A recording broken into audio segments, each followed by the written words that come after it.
Assalamu alaikum. This is a message for you if you've been seeing my messages about writing a book and thinking to yourself, but I'm not the kind of sister that could write a book.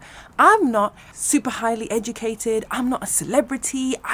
Don't have amazing writing skills. How could I be a published author? Well, I'm here to tell you that the sisters that I've worked with have ranged from stay-at-home mums to highly educated academics and professionals, and we have helped all of them go from idea to published book. MashaAllah, tabarakallah.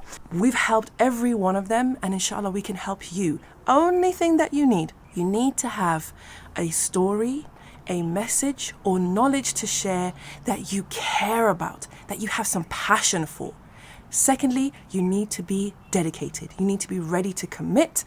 And thirdly, you need to make this a non-negotiable.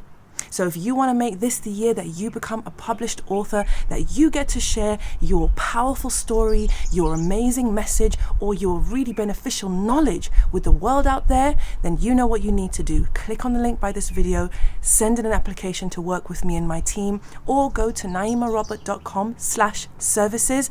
Check out all the other sisters that we've helped and get your application in. We want to make this happen. See you on the other side.